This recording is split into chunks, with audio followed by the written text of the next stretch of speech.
Еден од суштинските проблеми кои го кочат развојот на оризопроизводството е наводнувањето и тоа од сите негови аспекти.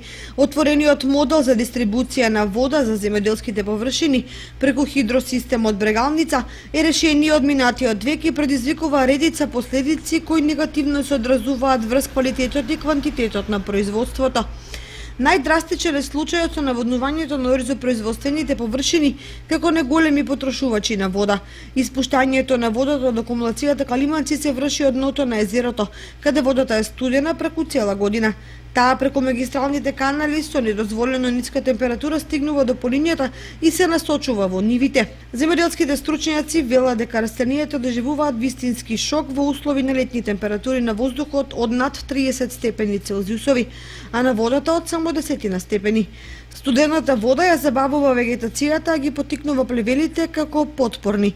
Сето тоа како последица го има и намаленото производство и лошиот квалитет. Не е без значење и тоа што за површинското наводнување се намалува ефикасноста на третирањето на посевите од плевелите. Потоа дејството на вештачките ѓубрива, а факт е дека прелевањето на водата од една во друга нива со себе ги носи и плевелите, црвените зрна, просото и другите семиња.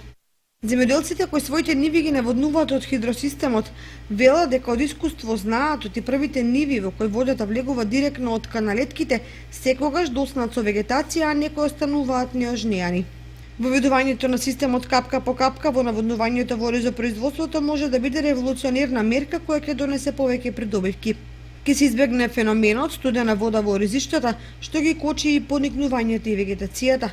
Ке се заштедат огромни количини вода, ке се избегнат проблемите со кинење на дајамите, односно премногу или премалку вода.